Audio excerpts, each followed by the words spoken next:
نحمده ونصلي ونسلم على رسوله الكريم أما بعد فأعوذ بالله من الشيطان الرجيم بسم الله الرحمن الرحيم ولقد خلقناكم ثم صورناكم ثم قلنا للملائكة اسجدوا لآدم فسجدوا إلا إبليس لم يكن من الساجدين قال ما منعك ألا تسجد إذ أمرتك قال أنا خير منه خلقتني من نار وخلقته من طين قال فاهبط منها فما يكون لك أن تتكبر فيها فاخرج إنك من الصاغرين قال أنظرني إلى يوم يبعثون قال إنك من المنظرين قال فبما أغويتني لأقعدن لهم صراطك المستقيم ثم لآتينهم من بين أيديهم ومن خلفهم وعن أيمانهم وعن شمائلهم ولا تجد أكثرهم شاكرين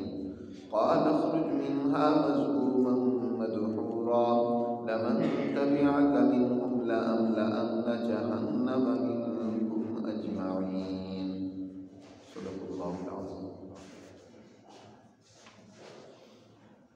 ان آیات مبارکہ میں اللہ سبحانہ و تعالی نے انسانیت کی ابتدائی سرگزشت کو بیان فرمایا ہے اور اس حقیقت کو بھی واضح کی ہے انسان کا جو ازلی دشمن ہے شیطان اور ذریت شیطان و ابلیس، اس نے اس انسان سے دشمنی کی پہلے دن سے ٹھان رکھی ہے اور وہ ہر ممکنہ کوشش کرتا ہے کہ اس انسان کو سیدھے اور درست راستے سے ہٹا کر چھوڑے۔ اس کے لیے وہ ہر ممکنہ کوشش اور جتن کرتا ہے۔ اب اس انسان کو چاہیے کہ وہ اپنے دشمن کو دشمن بنا کر رکھے۔ دشمن کو جب کوئی دوست بنا لیتا ہے تو یقیناً یہی سب سے بڑا اس کے لیے نقصان اور دھوکہ ہوتا ہے، اور شیطان دوست اگر بنتا ہے تو وہ بہت ہی زہریلا دوست نما بدترین دشمن ہے۔ اس لیے اس کی اغوا سے، اس کی گمراہی سے اور ضلالت سے اپنے آپ کو بچائیں۔ قرآن مجید نے یہاں سب سے پہلے اس انسان کی تخلیق کا ذکر کیا ہے اور فرمایا وَلَقَدْ خَلَقْنَاكُمْ، اور یقیناً ہم نے تم کو پیدا کیا، خلق کیا۔ اس بارے میں سورہ انعام میں پہلے تفصیل سے بات ہو چکی ہے کہ اللہ نے سب سے پہلے اس کائنات کا مادہ تیار کیا ہے۔ اس کو ابداع سے تعبیر کیا جاتا ہے، جیسے پیچھے گزرا بدیع السماوات والارض، آسمان و زمین کا وہ مادہ بنانے والا ہے۔ ازسر نو، سب سے پہلے اس نے اس کائنات کا ایک مادہ اور مٹیریل تیار کیا، پھر اس مادے میں سے مادے میں تو بہت ساری خصوصیات کی حامل چیزیں شامل تھیں، تو ہر خصوصیت جو کسی مخلوق کے لیے درکار تھی مادے میں سے اس کو الگ کیا۔ مادہ تو بہت بڑا تھا، پھر اس میں سے انسان کی حامل خصوصیت کی جو مٹیریل تھا، جو مادہ تھا، اس کو الگ کیا۔ نباتات کے لیے جو تھا اس کو الگ کیا، جمادات کے لیے، جنات کے لیے، دیگر مخلوقات کے لیے، تو اس میں سے الگ کر کے پھر انسان کو ڈیزائن کیا۔ اس کو خلق کہا جاتا ہے کہ جیسے کہ مثال کے طور پر ایک مٹی ہوتی ہے جس کو معمار تیار کرتا ہے اور پھر اس سے مختلف شکل اور صورت کے برتن بناتا ہے، مختلف چیزیں بناتا ہے، مختلف ڈیزائن کے سامان بناتا ہے، تو اسی طرح اس مالک نے پھر تمہارا خلق کیا، تمہیں پیدا کیا، اور یعنی اس سے انسان بنایا۔ پھر انسانوں میں سے سینکڑوں، لاکھوں، کروڑوں، اربوں انسان ہیں، ہر ایک کی الگ صورت بنائی جس سے تشخص اور تعین ہوا کہ یہ فلاں ہے، یہ فلاں نہیں ہے۔ اس صورت سے ہی پتہ چلتا ہے کہ یہ ہے تو انسان کے درجے میں تو سب یکساں تھے، پھر ان میں سے ہر ایک کی شخصیت الگ کی صورت کے ذریعے سے۔ اس کو قرآن نے یہاں بیان فرمایا وَلَقَدْ خَلَقْنَاكُمْ، اور یقیناً ہم نے تم کو پیدا کیا ہے، پھر تمہاری صورتیں بنیں، مختلف صورتیں بنیں۔ ثُمَّ قُلْنَا لِلْمَلَائِكَةِ اسْجُدُوا، یہ آدم علیہ السلام کی جب تخلیق ہوئی اور آدم کے ساتھ ہی ان کی ذریت اور اولاد کی بھی تخلیق ہو گئی، لیکن اس وقت ان کا وجود بہت ہی معمولی درجے کا تھا۔ آدم علیہ السلام کی پشت پہ سارے انسان سمو دیے گئے۔ قیامت تک جنہوں نے آنا تھا وہ سب کے سب آدم علیہ السلام کے پیٹ میں تھے، اور ان کی صورتیں بھی موجود تھیں وہاں، بہت دھندلی سی، جیسے کہ بعض روایات میں آتا ہے کہ اللہ نے آدم علیہ السلام کی تخلیق کے بعد ان کی تمام ذریت کو ان کے سامنے پیش کیا کہ انہوں نے دنیا میں تمہاری نسل سے آنا ہے۔ تو اللہ نے آدم کو اور ان کی ذریت کو پیدا کیا، اور پھر اس کے بعد اس کائنات میں کیونکہ اس انسان کو اپنا نائب اور خلیفہ بنانا تھا، تو اس کے لیے معمول مخلوقات خدمت گزار جو اس کی حکم کی تعمیل کریں، اس کی حفاظت کریں، اس کے دشمن سے بھی اس کو بچائیں، اس کے لیے اللہ نے فرشتے پہلے ہی سے پیدا کیے ہوئے تھے۔ تو فرشتوں کو اللہ نے حکم دیا کہ تم اب اس آدم کو سلوٹ کرو۔ فسجد، اللہ تعالیٰ نے فرمایا کہ ثم قلنا للملائکۃ اسجدوا لآدم، پھر ہم نے کہا فرشتوں سے کہ تم آدم کو سجدہ کرو۔ سجدے سے مراد یہاں عبادت کا سجدہ نہیں ہے، عبادت تو صرف اللہ ہی کی ہے، یہاں در حقیقت وہی سلوٹ کرنا ہے، اس کی عظمت کو سلام کرنا ہے اور اس کو اپنا حکمران تسلیم کر لینا ہے کہ ہم تمہاری اطاعت کریں گے۔ اس بارے میں کہ یہ سارے فرشتے ملائے اعلیٰ کے، ملائے سافل کے سب فرشتے تھے جنہیں سجدہ کرنے کا حکم ہوا، یا صرف ملائے سافل کے فرشتے تھے؟ محققین کی رائے تو یہ ہے کہ ملائے سافل یعنی اس کائنات کے اندر جن فرشتوں کی جو ذمہ داریاں تھیں اس انسان کی حفاظت کرنا، اس کی ضروریات کا انتظام کرنا، ان کو اصل حکم یہ تھا کہ وہ اس آدم کو اپنا حکمران مان لیں، اس کو سجدہ کریں، اس کی عظمت کو سلام کریں۔ ان سب نے اس آدم کو سجدہ کیا، اور انہی میں ابلیس بھی رہتا تھا، کیونکہ انسانوں سے پہلے اللہ نے اس کائنات میں جنات کو پیدا کر دیا تھا، اور وہ اس کائنات میں بہت عرصہ تک رہے۔ انہوں نے یہاں شر اور فساد بھی پھیلایا،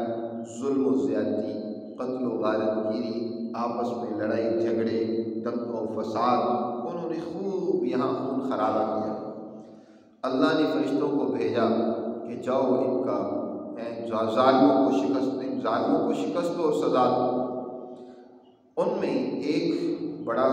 تیز قسم کا، چالاک قسم کا جن تھا جس کا نام ابلیس۔ یہ اصل میں ابلیس ایک پوری قوم ہے، ان کا جو سربراہ ہے اس کو ابلیس کہا جاتا ہے۔ ابالسہ اصل میں ایک پوری جنوں کی قوم ہے، اور اس کے سربراہ جو ابلیس تھا وہ بڑا تیز تھا، ذہین تھا۔ وہ جب فرشتے یہاں آئے جنوں کو سزا دینے کے لیے تو یہ فرشتوں کا ہم نوا ہو گیا، خدمت گار بن گیا، ان کی چاپلوسی کرنے لگا، دائیں بائیں ان کے کام کاج کرنے لگا، اور بڑی اپنی فرما برداری کا اظہار کیا کہ میں تو بڑا فرما بردار ہوں۔ تو اس طریقے سے فرشتوں نے اس کو اپنے ساتھ رکھ لیا۔ اب فرشتوں کے ساتھ رہتا تھا، بڑی عبادت کرتا تھا، بڑا اللہ کے سامنے اپنے آپ کو عاجز، بے بس اور اس کا بندہ بنا کر پیش کرتا تھا۔ بعض روایات میں ہے کہ اس نے اللہ کی اتنی عبادت کی کہ دنیا کا کوئی چپا اور کونا اس نے نہیں چھوڑا جہاں اللہ کو سجدہ نہ کیا ہو، اس کی بندگی نہ کی ہو۔ اور اس کے ذہن میں ایک اور خیال بھی تھا کہ اس طریقے سے جب میں اللہ کی بندگی کروں گا تو ظاہر ہے اس کائنات میں اس وقت تو جنات ہی ہیں، فرشتے تو اوپر کے مخلوق ہیں، تو اللہ تعالیٰ مجھے اپنا نائب اور خلیفہ بنائے گا، زمین کے اندر حکمرانی دے گا۔ اللہ کا تو ارادہ کچھ اور تھا، اللہ نے اس کے لیے انسان کو بنانا تھا۔ اب جب انسان کو بنایا اور اس کی عظمت کو سلام کرنے کے لیے کہا، فرشتوں کو بھی کہا، جنوں کو بھی کہا، ابلیس بھی ساتھ ہی فرشتوں کے رہتا تھا، اس کو بھی حکم دیا کہ تم اس آدم کو سجدہ کرو۔ اس نے انکار کر دیا، اس کی وہ حسد اور دشمنی کی آگ بیدار ہو گئی۔ یہ کیا ہوا؟ میں تو یہ امید میں لگائے بیٹھا تھا کہ مجھے حکمرانی ملے گی، یہ تو مجھے حکمرانی دینے کی بجائے آدم کو دے دی گئی۔ اس لیے قرآن مجید کہتا ہے فسجدوا، سب فرشتوں نے سجدہ کیا، الا ابلیس، سوائے ابلیس کی، ابلیس نے انکار کر دیا۔ فرشتوں نے بھی جو سجدہ کیا، یہی بات بھی یہاں سمجھ لی جائے، یہاں بعض مفسرین نے بڑی بحث چھیڑی ہے کہ اس انسان کو سجدہ فرشتے کر رہے ہیں، تو یہ بھی تو غیر خدا کو سجدہ کر رہے ہیں، اور غیر خدا کو سجدہ کرنا تو بہت بڑا گناہ اور جرم ہے، شرک ہے۔ یہ کیسے ہوا کہ اللہ تعالیٰ جو ہے انسان کو سجدہ کروا رہے ہیں؟ پہلی بات تو میں نے جیسے پہلے بھی عرض کی ہے کہ اصل میں سجدہ عبادت کے طور پر نہیں تھا، یہ اس کی عظمت کو سلام کرنے کے لیے تھا، اس کو سلوٹ کرنے کے لیے تھا کہ تم ہمارے بڑے ہو، تمہیں تسلیم کرتے ہیں۔ اور دوسری بات یہ ہے کہ یہ سجدہ بھی آدم کو نہیں تھا، اصل میں اس نور کو سجدہ تھا جو اللہ نے آدم میں اپنی روح کی صورت میں ودیعت کیا تھا۔ ایک تو آدم کا یہ جسد عنصری ہے جو اسی کائنات سے بنایا گیا، اس کے بعد اللہ نے اس آدم میں اپنا ایک نقطہ نورانیہ ڈالا، اپنے نور سے ایک نقطہ الگ کر کے اس انسان کے اندر منتقل کیا۔ وہ نورانی نقطہ جس کو روح کہا جاتا ہے، وہ در حقیقت اللہ کا ایک نور ہے جو اس آدم کو چلاتا ہے، اس آدم کو اس کے اندر حرکت، اس عقل، شعور، سب کچھ اس کے اندر پیدا جو ہوا اس نقطہ نورانیہ کے ذریعے سے ہوا، اور وہ نقطہ نورانیہ اصل میں اللہ کا نور ہے۔ اس لیے روح کی تعریف جو محققین نے کی ہے وہ یہ ہے کہ روح کی حقیقت کیا ہے؟ حقیقت فردانیت و نقطۃ نورانیت، وہ ایک نورانی نقطہ ہے جو اس انسان میں منتقل ہوتا ہے، تو اس کے نتیجے میں یہ انسان حرکتیں کرنے لگ پڑتا ہے، اس میں ایک جان اور زندگی پیدا ہو جاتی ہے، روح جب اس میں ڈلتی ہے تو وہ اس روح کو اصل میں سجدہ تھا، اس نور کو سجدہ تھا جو اللہ کے اس انسان میں ڈالا گیا۔ یہ بالکل ایسے ہی ہے جیسے کہ بیت اللہ کی طرف ہم رخ کر کے اللہ کو سجدہ کرتے ہیں، تو یہاں سجدہ بیت اللہ کو نہیں ہے، بیت اللہ کے اوپر وارد ہونے والی اللہ کی وہ تجلی، اللہ کا وہ نور جو اس جگہ پر اتر رہا ہے، اصل میں سجدہ اس کو ہے، لیکن ذریعہ بنایا گیا اس نور کو سجدہ کرنے کا، اس کو بیت اللہ کو، اس کوٹھڑی کو، ان اینٹوں کو، وہ تو اینٹیں ہی ہیں جو اس کائنات میں انسان نے خود بنائی، اپنے ہاتھوں سے بیت اللہ بنایا، لیکن وہ در حقیقت ذریعہ ہے اللہ سے تعلق جوڑنے کا، اللہ کے نور کے ساتھ اپنے آپ کو جوڑنے کا، اس کی تجلی سے وابستہ کرنے کا۔ تو بالکل اسی طرح اصل میں اللہ ہی کو یہ سجدہ تھا بواسطہ انسان کے، یعنی انسان فرشتوں کے لیے بمنزلہ قبلہ کے قرار دیا گیا اور کہا گیا کہ تم اس کو سجدہ کرو، تو سب نے سجدہ کیا۔ اور پھر ہر انسان کے ساتھ اللہ نے کچھ فرشتے خدمت کے طور پر معمور کیے ہیں، ہر فرشتے نے اپنے اس مخصوص انسان کو اصل میں سلام کیا، سلوٹ کیا کہ میں تیری خدمت کروں گا۔ ہر فرشتہ انسان کی خدمت کر رہا ہے، اس کی حفاظت کرتا ہے، اس کے دائیں بائیں شیطانوں سے اس کی حفاظت کرتا ہے، اس کی رہنمائی کرتا ہے۔ تو اس فرشتے نے چاہے اس وقت وہ واضح طور پر تو نہیں، لیکن اس فرشتے نے پہچان لیا کہ اس آدم میں میرا مقرر حکمران یہ انسان ہے، اس کو اس نے سجدہ کیا۔ لیکن ابلیس نے انکار کیا کہ میں نہیں سجدہ کروں گا، اور لم یکن من الساجدین، قرآن کہتا ہے کہ وہ سجدہ کرنے والوں میں سے نہیں تھا۔ اللہ نے پھر پوچھا اے ابلیس قال ما منعک اللہ تسجد اذ امرتک، تجھے کس بات نے روکا کہ تو سجدہ نہ کرے جب میں نے تمہیں حکم دیا؟ میرے حکم کو جھٹلا کر تم نے آدم کو سجدہ نہیں کیا، تو کیا وجہ ہے، کیوں نہیں تو نے سجدہ کیا؟ تو وہ ایک دلیل پیش کرتا ہے، وہ کہتا ہے قال انا خیر منہ، میں اس سے بہتر ہوں، اور یہ تیرا حکم خلاف عقل ہے، میں اس انسان سے بہتر ہوں۔ کیسے بہتر ہوں؟ اس کی دلیل کیا دی؟ کہتے ہیں خلقتنی من نار، کہ تو نے مجھے آگ سے پیدا کیا، وخلقتہ من طین، اور تو نے اس آدم کو مٹی سے بنایا۔ آگ بہتر ہے اور مٹی جو ہے وہ بہتر نہیں ہے، اس لیے بہتر کو یہ کہنا، افضل کو کہنا کہ مفضول کو سجدہ کرے، ابتر کو سجدہ کرے، یہ تو تیری حکمت کے خلاف ہے۔ تو نے یہ مجھے کیوں حکم دیا؟ یہ تو ایسا نہیں ہو سکتا۔ اس کا مطلب تو یہ ہے کہ اوپر والے کو کہا جائے کہ وہ نیچے والے کو سلوٹ کرے، تو میں اس سے اوپر والا ہوں، بہتر ہوں۔ یہ اصل میں اس کی غلط دلیل تھی۔ یہ کس نے اس کو کہا کہ آگ بہتر ہے، مٹی بہتر نہیں ہے؟ بھائی آدم مٹی سے بنایا گیا، جو مٹی کی خوبیاں ہیں، صفات ہیں، وہ آگ کی کہاں ہے؟ جتنی مٹی فائدہ رکھتی ہے انسانیت کے لیے، کائنات کے لیے، آگ کی وہ افادیت نہیں ہے۔ آگ تو اس درجے میں فائدہ نہیں رکھتی ہے جو مٹی کی تاثیر ہے، فائدہ ہے۔ آپ دیکھیں محققین نے بھی جو ریسرچ کیا مٹی کی خصوصیات افادیت پر اور اس طرح آگ کی فوائد پر، فوائد دونوں اللہ نے دونوں ہی مخلوقات پیدا کی، آگ بھی اسی نے بنائی اور اسی طرح جو ہے مٹی بھی اس نے ہی بنائی ہے، لیکن جو مٹی کی خصوصیات ہیں، جو خوبیاں ہیں، وہ آگ کے اندر نہیں ہیں۔ اس لیے اس کی یہ دلیل بھی در حقیقت ایسی ہی کٹ حجتی تھی، کسی عقل پر مبنی دلیل نہیں تھی۔ تو کہتے ہیں اس لیے میں نے سجدہ نہیں کیا، تیری حکمت کے خلاف ہے۔ اور پھر یہ بھی اس نے نہیں دیکھا، چاہے آگ بہتر ہو یا مٹی بہتر ہو، یہ تو بعد کی بات ہے، دیکھنا تو یہ تھا کہ حکم کون دے رہا ہے۔ اگر انسان کو سجدہ کرنے کے لیے کہا جا رہا ہے تو اس لیے کہ انسان کو اللہ نے بہتر بنایا ہے دیگر مخلوقات سے، تو بہتر جب بنایا ہے تو اسی چیز سے بنایا ہے جو بہتر ہے۔ اور پھر اللہ حکم دے رہا ہے، میں حکم دے رہا ہوں، فرمایا اس امر تو میں نے تجھے حکم دیا ہے کہ اس آدم کو سجدہ کرو، تم نے میرے حکم کو نظر انداز کیا، لہذا اب تو ان فرشتوں میں نہیں رہ سکتا۔ پہلے تو فرشتوں کے اندر تھا، ان کے ساتھ مل کر کام کرتا تھا، اللہ کی عبادت کرتا تھا، اب تو فہم منہا، یہاں سے نکل جا، یہاں سے منہا ہا ضمیر، اس سے مراد یا تو فرشتے ہیں کہ فرشتوں کے اندر سے نکل جاؤ، اب تمہیں فرشتوں میں رہنے کی اجازت نہیں، یا اس سے مراد جنت ہے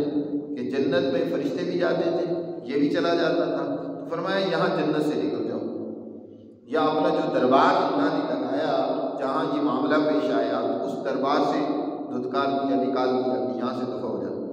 اب تجھے یہاں آنے کی اجازت نہیں ہے۔ فرمایا فاہبط منہا، یہاں سے اتر جاؤ، فما یکون لک ان تتکبر فیہا، اور فرمایا تیرے لیے یہ درست نہیں تھا کہ تم اس میں تکبر کرتا، یہاں رہتے ہوئے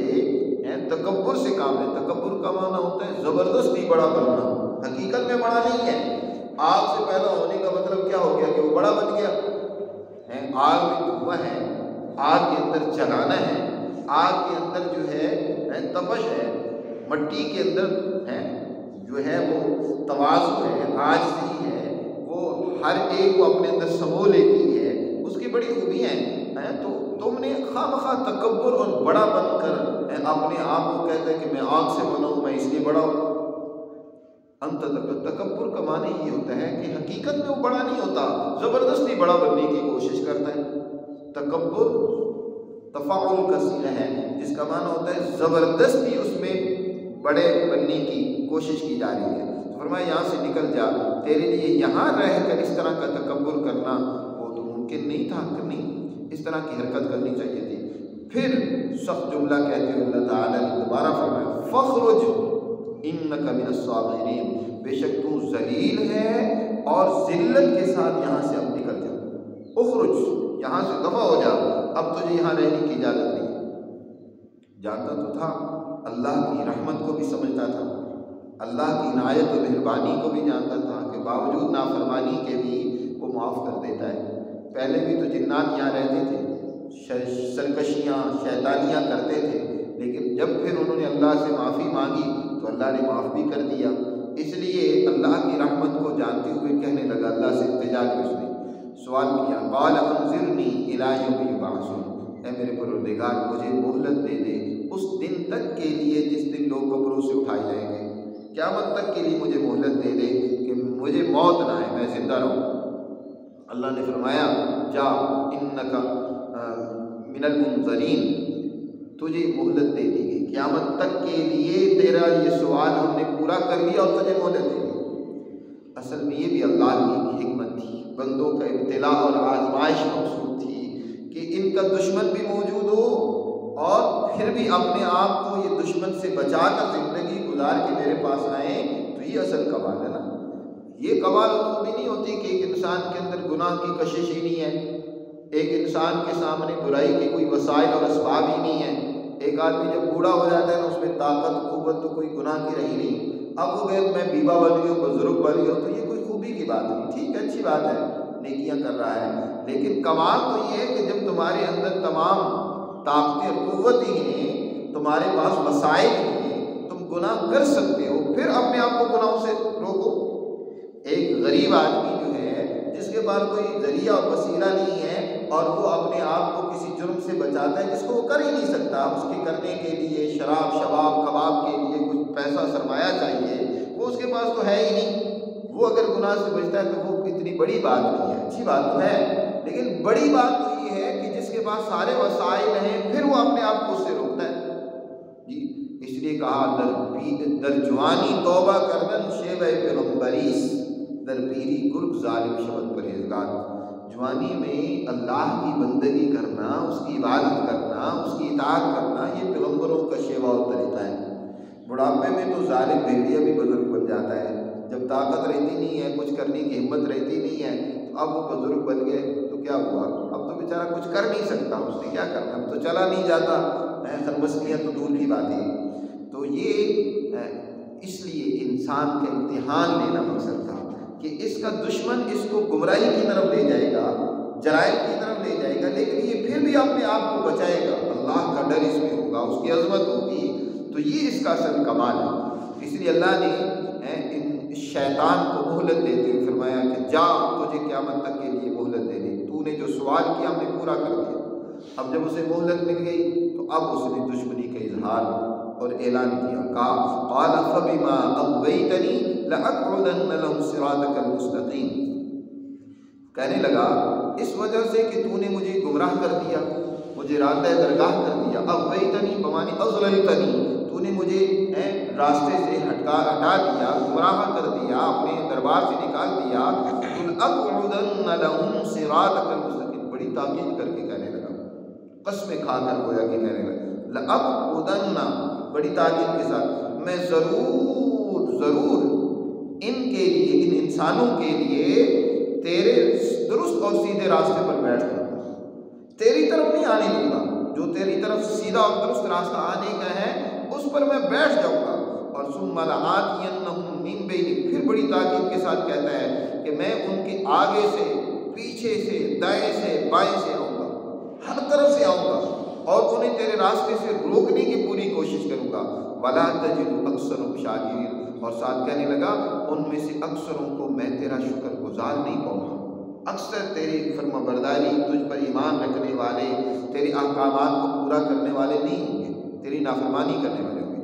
اللہ نے پھر فرمایا اچھا یہ بات ہے تو قال اخرج منها، تو یہاں سے نکل جا ذلیل و رسوا ہو کر، دھتکارا ہوا مدحورا، دھتکارا ہوا مطرودا، یہاں سے دھتکارا ہوا نکل جا، مذموماً انتہائی عیب زدہ ہو کر ذلت کے ساتھ نکل جا، لمن تبعک منہم، اور یہ بھی بات سن لے، جو بھی ان انسانوں میں سے تیرے پیچھے چلے گا، اللہ نے بھی بڑی تاکید کے ساتھ بات کی، لمن تبعک منہم، ان میں سے جو بھی تیری اتباع کرے گا تو لَأَمْلَأَنَّ جَهَنَّمَ مِنْكُمْ أَجْمَعِينَ، تو تم سب سے میں جہنم کو بھر دوں گا، سزا ان کی بھی وہی ہوگی جو تیری ہوگی۔ اب شیطان نے بڑی تاکید کے ساتھ کہا کہ لَآتِيَنَّهُم مِّن بَيْنِ أَيْدِيهِمْ، آگے سے آؤں گا، آگے سے آ کے سب سے پہلا اس کا وار ہی ہوتا ہے، وہ انسان کو ایمان سے روکتا ہے، ایمان ہی سب سے آگے ہے جو انسان سے نیکیاں اچھائیاں کرواتا ہے اور اس کے جنت میں جانے کا، کامیاب ہونے کا سبب بنتا ہے، تو وہ آگے سے آ کر سب سے پہلے ایمان سے روکتا ہے،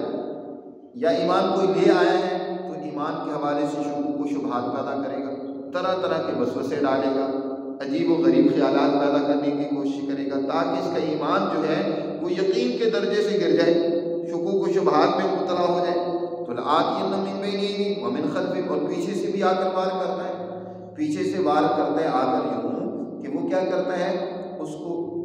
دنیا کی خواہشات پیدا کرتا ہے، دنیا کی زیب و زینت کی طرف اس کی رغبت دلاتا ہے، یہ دنیا کو اس کے سامنے پرکشش بنا کر پیش کر دیتا ہے، دنیا کی امیدیں اس کے ذہن میں ڈالتا ہے، اس دنیا میں لمبا عرصہ جینے کی خواہش پیدا کر دیتا ہے اور اس میں خربستیوں میں مبتلا کرنے کی کوشش کرتا ہے، اور پھر کہنے لگا وَعَنْ أَيْمَانِهِمْ، دائیں طرف سے آ کر بھی میں ان کو کیا کروں گا، گمراہ کروں گا، دائیں طرف سے اشارہ اس بات کی طرف کہ نیکیوں سے روکتا ہے، جیسے حضور نے ارشاد فرمایا کہ نماز دائیں طرف سے آئے گی اور حفاظت کرے گی، نیک عمل ہے نماز تو نماز سے روکے گا دائیں طرف سے آ کر، اور نیک اعمال سے روکے گا۔ اور پھر کہنے لگا وَعَنْ شَمَائِلِهِمْ، بائیں طرف سے بھی آ کر میں روکوں گا۔ بائیں طرف سے آ کر روکنے کا مطلب یہ ہے کہ گناہ کی کشش پیدا کرتا ہے، لذت پیدا کر دیتا ہے، یار اس میں بڑا مزہ ہے، گناہوں کی کشش اس کے ذہن میں ڈالتا ہے تاکہ انسان گناہوں میں مبتلا ہو جائے، تو چاروں طرف سے آ کر وہ انسان کو گھیرنے کی کوشش کرتا ہے۔ اس لیے نبی کریم صلی اللہ علیہ وسلم نے بھی امت کو ایک دعا تعلیم فرمائی ہے، جو آپ خود بھی صبح بھی اور شام بھی اس دعا کو مانگا کرتے تھے۔ اللہم انی اسألک العفو والعافیۃ فی دیننا و دنیانا، اے اللہ میں تجھ سے معافی اور عافیت کا سوال کرتا ہوں، اپنے دین کے حوالے سے بھی اور دنیا کے حوالے سے بھی۔ اللہم انی اسألک العفو والعافیۃ فی دیننا و دنیانا و اہلنا و مالنا، اللہم استر عوراتنا و آمن روعاتنا، اللہم احفظنا من بین یدینا و من خلفنا و یمیننا و عن شمالنا و من فوقنا و نعوذ بعظمتک ان نغتال من تحتنا۔ اے اللہ میں تجھ سے عفو و عافیت کا سوال کرتا ہوں، اے میری حفاظت فرما دین اور دنیا کے اعتبار سے، اور میرے اہل و عیال میرے مال کے اعتبار سے، اس حوالے سے کہ آگے سے پیچھے سے دائیں سے بائیں سے نیچے سے اوپر سے آ کر کوئی دشمن مجھ پر وار کرے اور حملہ کرے اور مجھے تیرے راستے سے ہٹانے کی کوشش کرے، مجھے نقصان پہنچانے کی کوشش کرے، تو اللہ میں تیری پناہ مانگتا ہوں، اس سے مجھے بچا۔ تو اس لیے انسان کو اللہ کی پناہ مانگنی چاہیے اور شیطان کو اپنا دشمن بنا کر رکھنا چاہیے۔ آگے خود قرآن نے اس حوالے سے بڑی تفصیل کے ساتھ ذکر کیا، اس شیطان جو تمہارا اور میرا دشمن ہے، اس کو دشمن بنا کر رکھو۔ یہاں تک آدم علیہ السلام کی اس ابتدائی افرینش کا واقعہ مذکور ہوا۔ اس کے بعد اگلی آیات میں آدم علیہ السلام کو اللہ نے جنت میں ٹھہرایا اور وہاں طرح طرح کی نعمتوں سے فائدہ اٹھانے کا حکم دیا، اور اس کے ساتھ ایک مخصوص درخت سے اللہ نے روکا، اس کا تذکرہ اگلی آیات میں انشاءاللہ اس پر بات کریں۔